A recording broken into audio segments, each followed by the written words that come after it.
트을금화종지에서의 1호를 시작하겠습니다. 트을금화종지에서는 각 장들로 나누어지죠. 여조사, 선천, 허무, 태일, 금화종지가 있고 소요결이 있죠. 마지막 부분에서 1호를 다뤄요. 해와 달을 다루죠. 그만큼 중요한 내용이니까 맨 마지막에 다루겠죠. 이해하기도 어렵고 한번 보겠습니다. 알기 어렵고 뭐 이해하기 어렵다기보다는 태일금화종지의 각 장을 이루는 여조사, 선천, 허무, 태일금화종지와 소유결에서는 마지막 부분에서 1호를 다룬다. 이는 어렵기도 하거니와 중요하기에 마지막에서 다루는 것이다. 어렵다는 말은 무슨 말인가? 이해하기 어려운 것이 아니라 겪기 어려워 믿기 어렵다는 말이다. 겪기 어렵다는 거예요.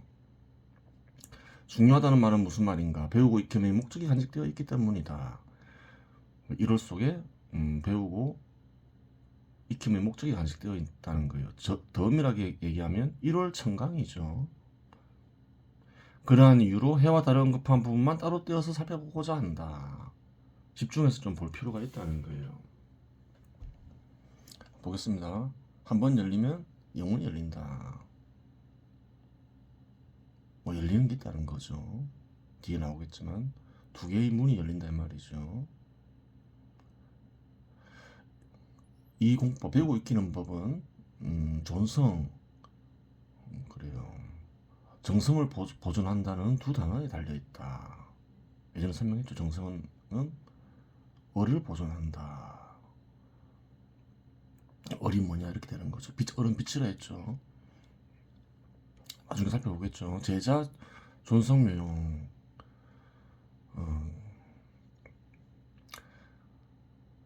그대들이 모든 이들이 이제 이 존성을 통해서 신묘한 효과를 작용을 일으킬 때에는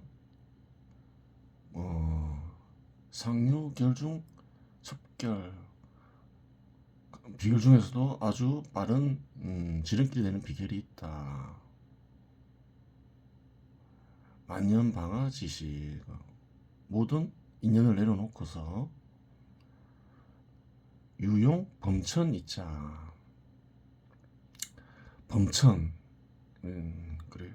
신이 내린 문자를 사용하는 것이다. 그럼 신이 내린 문자가 뭐냐? 그걸 알아야 되는 거죠. 즉 1월 청강, 1월 청강이 신이 내린 문자다 이렇게 얘기하고 있는 거죠. 1월 청강. 1월 청강에 간직된 뜻을 잘 알아야 된다 이 말이죠. 사용하라 이 말은. 그것은 인체에 비유하면 왼쪽 눈 이런 왼쪽 눈에 해당되겠죠. 오른쪽 눈 월이겠죠. 그리고 이제 미심이다. 미간의 중심에 있다. 미간의 중심에 있는 눈을 가리킨다. 눈이 세 개나 이렇게 생각할 수 있잖아요. 근데 1월 청강이 왼쪽 눈, 오른쪽 눈, 미간에 있는 눈이라 했죠. 미간에 눈이 없죠. 다 비유적 표현이죠. 1월 청강은 왼쪽 눈, 오른쪽 눈, 미간에 있는 눈으로 표현되는데 무엇인지 알아내야 된다는 거예요. 이것을 알아내면 1월 청강을 알게 된다는 거죠. 보겠습니다. 1월 청강, 즉 해와 달과 청강성은 신이 내린 문자라고 언급하고 있으며 이 문자를 이용하여 익히고 배우라고 말하고 있는데 이 문자를 이용하라는 말은 다름 아닌 이 문자에 간직된 뜻을 잘 이해하라는 말이다. 그렇죠.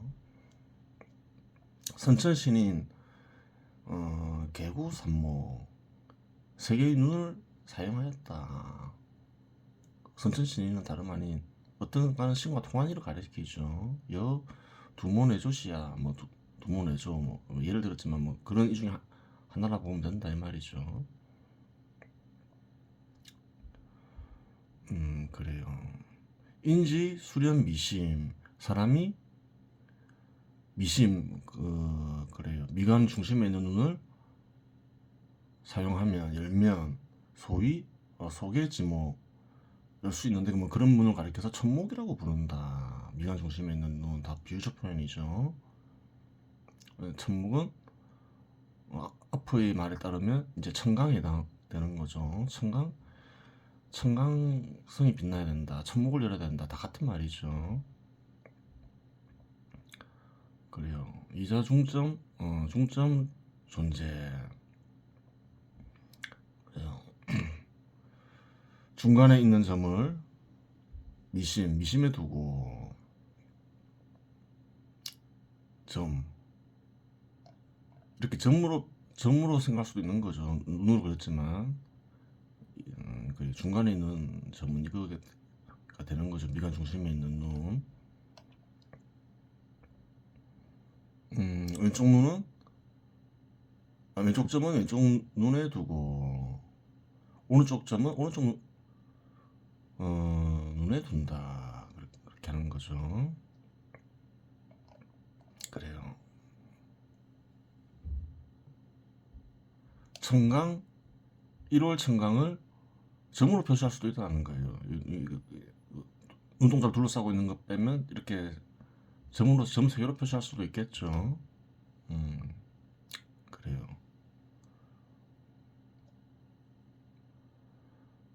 그래요. 즉인 양목 신광.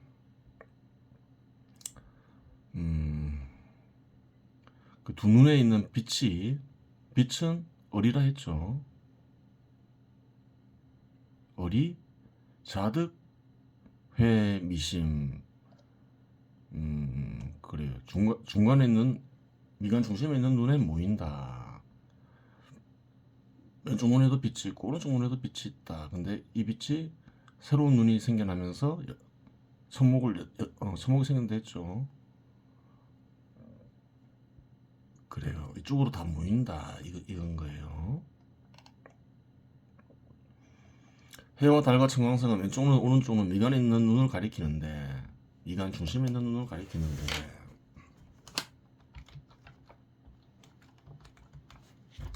눈이라고 하여 실제로 육체의 눈을 가리키는 것은 아니죠. 이는 뭐가 같나요? 해와 달과 청광성이 하늘에 떠 있는 해와 달과 청광성을 가리키지 않는 것과 같은 거죠. 다 비유적 표현이에요. 이마에다가 눈 만들려고 하면 안 돼요. 될 이유가 없는 거죠. 미간에 있는 눈은 청강성이라고도 불리며 하늘의 눈이라고도 불린다. 1월 청강 그 앞에 보면 다 그렇죠. 논리를 이어가다 보면 그렇게 되는 거죠. 뭐 따로 설명 안 하겠습니다. 그림을 그렸죠. 미간 중심에 있는 눈, 1, 월. 그냥 텔금화종지에서 언급한 그대로 그렸죠. 눈동자 색깔을 갖게 한 데는 이유가 있겠죠. 동일한 게 있으니까 그렇게 얘기했겠죠. 눈동자 색깔이 같은 이유는 뒤에서 언급하겠다. 자세한 내용은 소요길에 나와 있죠. 보겠습니다. 미심, 즉 천목. 미간의 중심은 곧 천목이다. 그래요. 내위, 삼강, 회출입지, 총옥. 세 개의 빛이라는 점에서 공통점이 있는 거죠.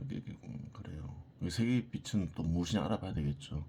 들락날락거리는 중요한 장소이다. 단서 소위 1월 합벽지처다.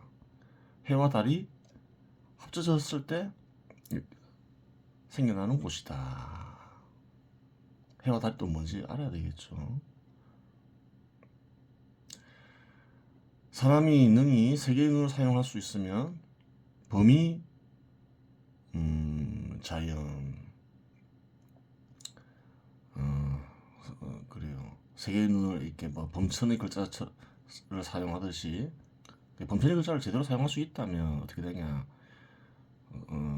그래요. 미, 의운, 여, 마경.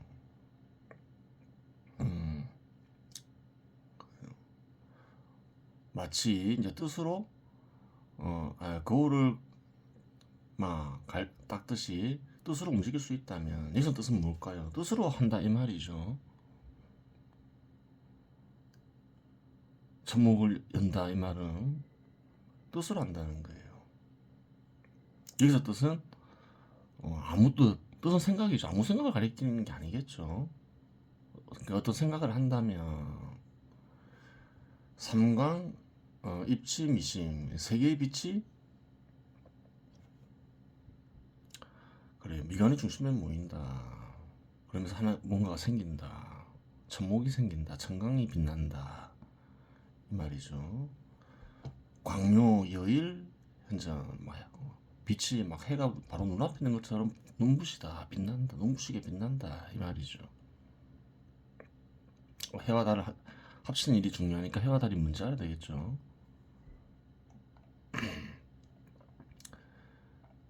미간의 중심에 있는 즉 청강성이라고 불리는 천목이 생기면 세 개의 하늘의 눈이 생기면 세 개의 빛이 들락날락거린다고 한다. 세 개의 빛은 어디에 있는가? 해와 달과 청강성에 있다. 그렇겠죠. 혹은 또 왼쪽 눈, 오른쪽 눈, 미간의 중심에 있는 눈에 있다. 이렇게 얘기할 수도 있겠죠. 뜻하고자 하는 바를 해와 달과 청강성이라는 별에 비유한 이유는 다름이 아니라 세물체는 빛나고 있기 때문이다. 청강성은 어찌 생기는가? 다름 아니라 해와 달이 합쳐져야 생긴다고 말하고 있다.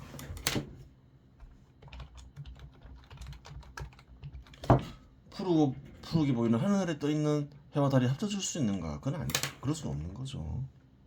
비유적 표현이라는 건 대부분 알 수 있는 거죠. 그것은 불가능하다. 따라서 해와 달은 왼쪽 눈, 오른쪽 눈과 같은 비유적 표현일 따릅니다. 해와 달이 뭘까? 중요한데. 그러면 어떻게 합치는가? 나와있죠. 뜻을 움직여서 합친다. 이렇게 돼 있죠. 다름 아닌 뜻을 통해 합친다고 말하고 있다. 뜻을 잘 다루고 합친다고? 뜻을 잘 다루고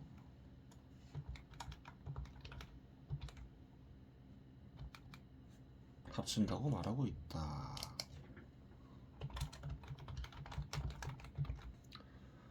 뜻은 무엇에서 비롯되는가? 당연히 생각에서 비롯된다. 그렇죠. 어떻게 생각하느냐에 따라서 합쳐지면서 천목이 생길 수도 있고 아닐 수도 있다는 거예요. 그러면 아무 생각이나 그러한 일을 가능하게 하는가? 물론 당연히 아니다. 신의 생각이 그러한 일을 가능하게 한다. 그렇겠죠. 생각은 마음에서 이루어진다. 따라서 실제는 해와 달을 합치는 것이 아니라 해와 달처럼 보이는 마음에 있는 두 존재를 합치면 청강성 즉 하늘의 눈이 생긴다는 사실을 알 수 있다. 그래요. 생각은 마음에서 이루어지죠. 그래요. 우리가 살아가는 어떤 세상 속에서 무언가를 합치는 게 아니죠. 육체도 아니죠. 왼쪽 눈과 오른쪽 눈을 합칠 수가 없잖아요. 눈에 비유해도 해와 달도 합칠 수 없듯이 생각하면 합쳐진다 이랬으니까 마음에 있는 어떤 존재들을 합치는 것을 가리키겠죠. 눈동자 색깔이 같은 이유는 해와 달 청강성에는 빛이라고 불리는 동일한 존재가 있기 때문이다. 자세한 내용은 소유글에 나와 있겠죠. 그 다음 보겠습니다. 즉 이의 뜻으로 그래요. 중심에 있는 관문 앞에 이른다. 중심 뒷부분에 있는 관문 앞에 이른다. 관문을 열면 이제 중심에 들어가겠죠. 이 중심이 무엇이냐 이렇게 얘기할 수 있겠죠. 안즉 현빈지무 그래요. 이곳은 이제 차일체 한 곳인데 현빈지문으로 불린다. 현빈으로 들어가는 문. 청강성을 가리키죠. 천목이 생겨야지 현빈지문으로 들어갈 수 있다는 거예요. 현빈이 이제 무엇이냐 이렇게 되는 거죠. 또 뭐 뜻으로 뭐 임하다 보면 빛이 그래요. 따라온다. 따라오면서 이제 뭐 천심 필자 통계 하늘의 마음이 훤히 열린다. 천심이 훤히 열린다. 왜 두 관문이라나요? 천심으로 들어가니까 그럼 천심이 무엇인지 알아야 되겠죠. 두 번째는 현빈지문. 현빈으로 들어가는 문이니까 뭘 아나요? 이 관즉 쌍관냐 두 개의 문이다. 두 개의 문 역할을 한다 이 말이죠. 천심에 들어가고 현빈에 들어가고 그래요. 뜻으로 해와 달을 합치면 청강성이 생기는데 청강성은 일종의 문이라고 한다. 근데 두 개의 문이라고 하죠. 문이란 무엇인가? 열면 새로운 장소로 들어가게 하는 수단이다. 그런데 문이 두 개라고 하니 청강성이 생기면 두 군데로 들어가게 된다는 말이 된다. 그런데 두 군데가 어디인지 알아야 한다. 그런데 청강성은 다름 아닌 현빈지문이라고 한다. 그래요. 현빈으로 들어가는 문이다 이 말이죠. 그럼 현빈이 무엇이냐 그것을 알면 어디로 들어가는지 한 군데 찾게 되는 거죠. 나머지 한 곳은 천심이라 했죠. 현빈 풀이하면 뭔가요? 신묘한 앙컷이죠. 현빈이 무엇인지 알면 어디에 이르게 하는 문인지 답이 나온다. 현빈의 뜻은 도덕경에 나온다. 충분히 알 수 있는 글이 도덕경에 적혀 있죠. 도덕경은 당연히 의동빈도 많이 읽었겠죠. 도덕경의 내용이 많이 나오고 그래요. 노자에 대한 것도 많이 나오죠. 곡신불사 골짜기에 사는 신은 죽지 않는다. 영원히 사는 존재라는 거예요. 등간은 신이겠죠. 시위, 현빈 이를 가리켜 신묘한 한 것이라고 얘기한다. 도덕경에 나오는 거죠. 곡신을 현빈이라고 부를 따름이에요. 영원히 죽지 않는 존재는 어떤 간의 신이죠. 마음의 기태 어떤 간의 신을 가리키죠. 세상을 이루어지게 하는 존재. 그러한 존재를 또 뭐라고 부르나요? 중국 사람들은 동북아 사람들은 도라고 부르기도 하죠. 도의 다른 표현이 곡신이죠. 그래요. 골짜기 신이죠. 근데 골짜기 신이라고 구별하는 이유는 있겠죠. 좀 차별화해서 부르는 거죠. 마음에 깃든 신을 골짜기 신이라고 하죠. 왜 골짜기에 비유했을까요? 골짜기는 움푹 잘 드러나지 않잖아요. 마음 또한 그렇잖아요. 골짜기는 마음을 비유적으로 표현하는 것에 불과한 거죠. 그래요. 누가 들어가나요? 문 열고 인간의 의식이 들어가는 거죠. 보겠습니다. 골짜기 신은 불멸이라고 말하는데 현빈이라고 부르기도 하면 알 수 있다. 도라고도 부르죠. 천이라고도 부르고 하느님이라고도 부르고 골짜기 신은 도의 다른 표현이며 도는 세상을 이루어지게 하는 존재 즉 어떤 가는 신을 가리킬 때 합니다. 도와 비슷한 단어를 한국 찾자면 하느님 정도가 된다. 하느님도 사용하죠. 중국 사람도 물론 발음이 달라서 그렇지 천이라고 하죠. 하늘을 높이면 하느님이 되잖아요. 그러면 도를 왜 골짜기 신이라고 부르는가? 골짜기는 움푹 있어 잘 보이지 않는다. 마음도 또 그와 같기에 골짜기에 비유한 것이다. 즉 마음에 깃든 뜬가는 신, 한국말로 하면 마음에 깃든 하나님을 골짜기 신이라고 부를 따릅니다.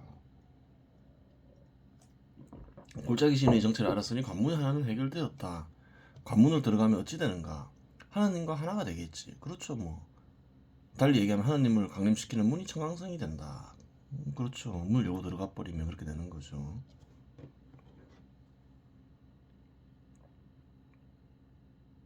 그래요. 그러면 천목도 사라지고 인간의 의식도 사라져 버리게 되는 거죠. 하나님의 의식만 남을 거 아니에요. 그냥 들어가 버렸으니까.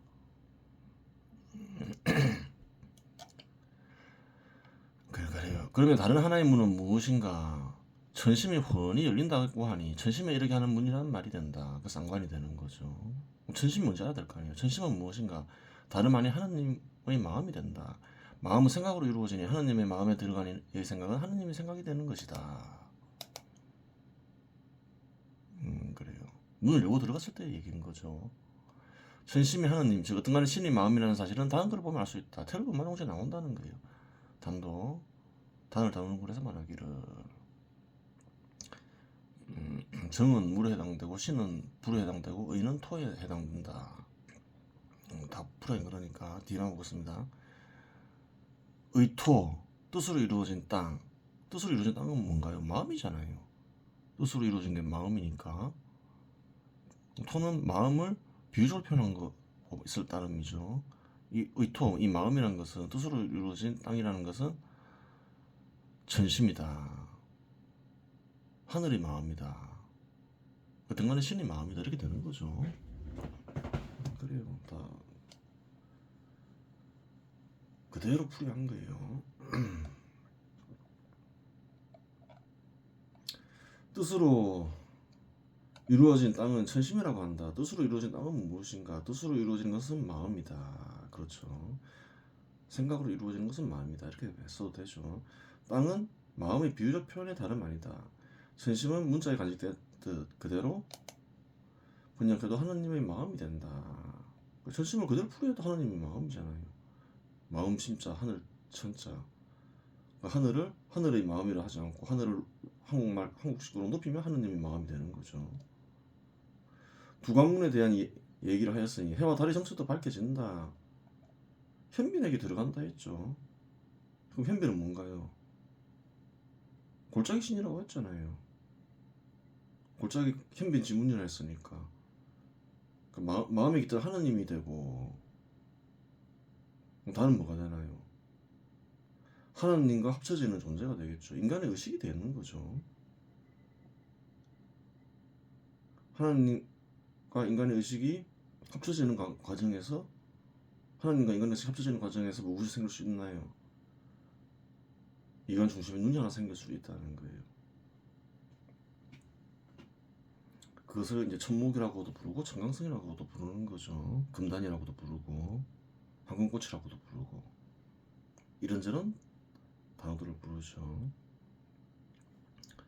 이제까지 여조사 선천업무 태일 금화종지에서 언급하는 일월을 다루었다. 그러면 이제 소유결에서 다루는 일월을 살펴보자. 이제까지는 여조사 선천업무 태일 금화종지에서 다룬 이제 일월을 언급했어요.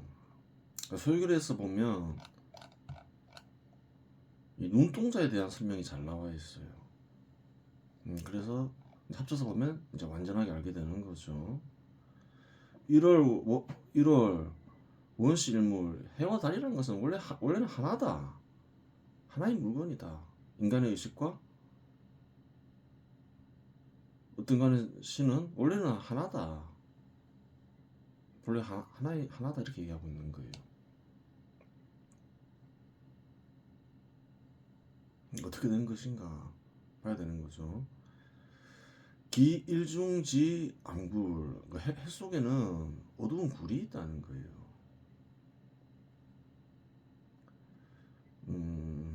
시진 월지정, 또 월의 정에는 뭐가 있냐?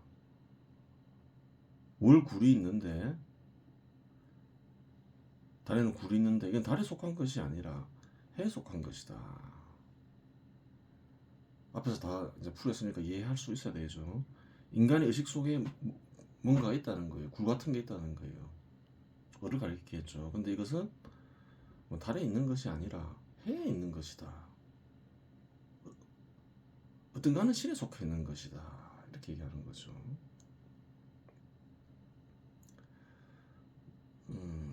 소위 월지굴야. 그래서 달의 굴이라고 얘기한다. 뭐 그것이 아니면 그냥 달이라고 얘기했을 것이다. 인간의 의식 속에 있는 그것은 해에 속해 있다는 거예요. 달에 속해, 어떤 건 신에 속해 있다는 거예요. 인간의 의식에 속한 게 아니라 월중지 백처, 달 속에 있는 이 백처 하얀 곳은 굴을 얘기하는 거죠. 시진 일지광 해의 빛이다. 빛이라는 거예요. 빛은 또 올로 표현할 수도 있는 거죠.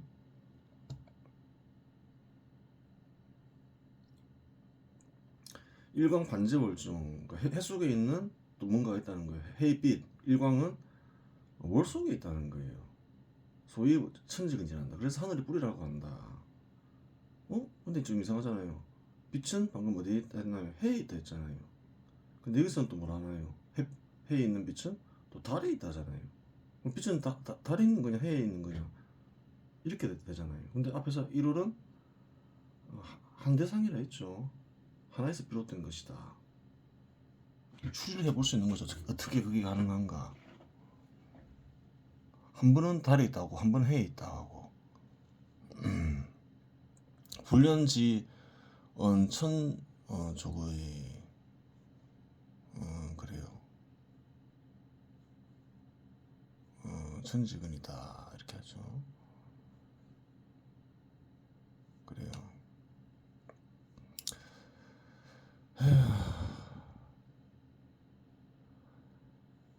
그래요. 뭐 그러니까 천지근이라고 한다. 해에 있는 것이 아니기 때문에 천지근이라고 한다. 한 번은 해에 있다, 한 번은 달에 있다. 하나의 해고 하나의 달이면 이제 그냥 반개에 그치지 않는다. 불완전하다. 합쳐져야지 온전한 한계가 돼서 전체가 된다.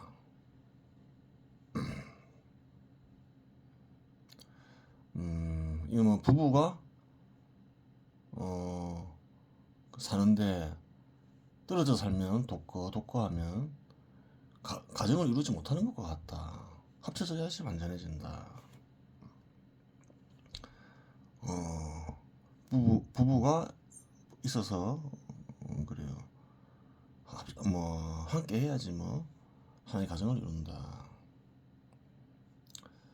연이 뭐 물란 유도 그래요. 근데 꼭 그렇진 않다. 사물은 일과 월은 꼭 그런 것은 아니다 하죠. 부부는 떨어지더라도 부실이 양이 뭐 그냥 따로따로 살 수도 있는데 1호는 떨어지면 완전해지지 못한다. 살 수가 없다. 이렇게 이해하고 있는 거죠. 여기까지 말면 돼요. 보습니다. 해와 달처럼 둘처럼 보이지만 하나라고 한다. 그렇죠. 1월 원래 한 물건이 이렇게 이해하고 있는 거죠. 인간의 의식과 어딘가는 신은 둘처럼 보이지만 하나라고 한다. 어떻게 그럴 수가 있는가? 즉 어딘가는 신과 인간의 의식은 전혀 별개의 것이 아니라고 말한다. 그 이유는 달에 있는 굴은 월굴이라고 얘기하죠. 해 속에 있는 것이라고 말한다. 즉 어떤가는 신과 인간의 의식의 한 존재이면서 공통되는 것이 있다고 말한다. 또한 달 속에 있는 흰못은 빛이라며 그 굴이 빛이라고 명확히 밝히고 있다. 빛이라고 얘기하고 있죠. 그리고 이 빛이 어디에 있나 하나요? 달 속에 있는 게 아니다. 해 속에 있는 거다 하죠. 그런데 해의 빛은 달 속에 있기에 하늘이라고 부르지 않고 하늘의 뿔이라고 부른다고 한다. 해의빛. 분명히 앞에서는 달이 있다는데 또 해에 있는 게 아니다. 이렇게 얘기하고 있죠. 하지만 앞에서 분명 빛은 해에 있다고 했다. 근데 달 속에 있다 하죠. 또 이번에는. 하지만 또한 반대로 얘기하고 있다. 있다고 했는데 있다고 한다. 하지만 반대로 얘기하고 있다. 이는 모순인데 어떻게 이해해야 하는가? 모순이라는 거예요. 한 번은 달에 있는 게 아니라 해에 있는 것이다. 그 다음에는 해에 있는 것이 아니라 달에 있는 것이다. 말이 안 되잖아요. 빛은 해에서 생겨난 해를 벗어난다. 즉 빛은 해에도 있고 다른 곳에도 있다. 그런데 빛은 한 존재이다. 그렇죠. 빛은 한 존재인데 두 군데에서 보인다. 어떻게 된 것인가? 즉 두 군데에 있는 동시에 한 군데에 있는 것이기에 이렇게도 말하고 저렇게도 말할 따릅니다. 어떻게 두 군데 있을 수 있을까? 뭘까요? 어렵지 않죠. 분신수로 생각하면 되잖아요. 인간이 못한다 해서 어느 곳에나 깃들일 수 있는 하나님이 못한다고 얘기할 수는 없잖아요. 일종의 분신술이라고 하겠다. 빛은 무엇인가? 세 군데에 있는 하나님을 가리킨다. 어느 곳에나 있겠죠. 마음에 인간의 의식이 있고 마음에 깃들었던 간에 신이 있는 거죠. 둘이서 뭔가를 하면 합쳐지면 천목이 생긴다 했죠. 세 군데 다 있는 거죠. 이는 어찌된 일인가? 도대체 이게 어떻게 된 것인가 생각을 해봐야 될 거 아니에요. 물체와 공간을 이루어지게 하는 존재는 물체에도 깃들여 있다. 어느 곳에 하나 있으니까 마찬가지죠. 물체도 깃들여 있는 거죠. 인간의 육체가 생기면 인간의 육체에 깃든 하나님은 자신이 하나님인지 모른다. 바보가 된 하나님을 가리켜 넛이라고 부르기도 하고 혼백을 말할 때 백이라고 부르기도 한다. 그렇죠.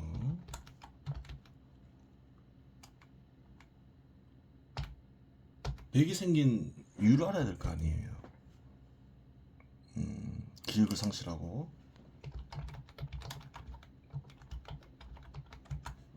그렇게 되는 거예요. 분신술을 써 분신을 만들어 놓았더니 분신이 바보가 된 것이다. 그렇게 된 거죠. 기억 못하죠. 의식이 있어도 그 짐승스러운 사는 일도 많고. 그런데 인간의 육체를 얻으면 마음이 어떤가 하는 신, 즉 하나님이 깃들게 되는 것이다. 동시에 넋은 마음에 깃든 하나님에 반응하여 생각하기 시작하는데 바보가 된 하나님이 생각하기 시작했을 때 의식이 된다. 이렇게 의식이 생겨나는 거예요. 마음에서. 달리 얘기하면 생각하는 존재라는 거예요. 섭리 각해서 생각하겠지만 인간이 섭리를 인식하고 예를 들어서 자연세계에서 섭리를 인식할 수 있는 것도 이유가 있다는 거예요.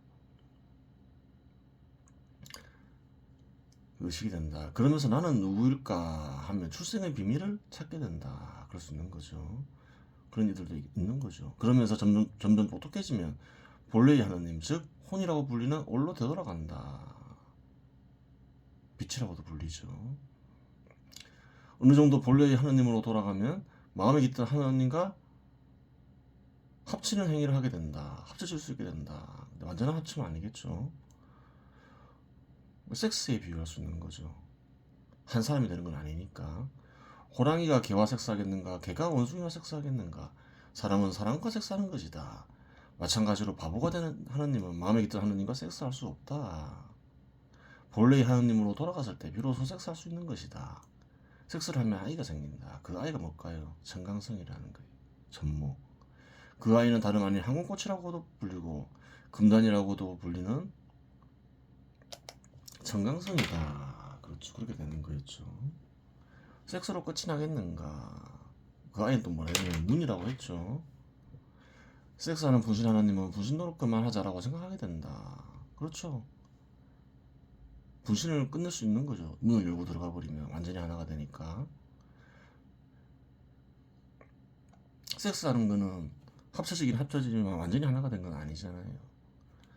그러면서 현묘한 앙커스의 문인 현빈 지문을 열고 들어갔을 때 분신은 사라지고 본래의 하나님이 나타나게 되는 것이다.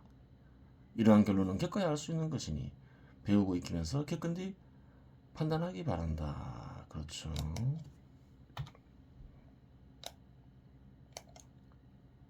예전 사람들은 알고 있는 일들도 있었죠. 현 시대 사람들은 모르는 이야기일 수도 있고. 그러니까 이런 글들이 남겨져 있는 거죠. 그래요. 이번 시간에 여기서 마치겠습니다.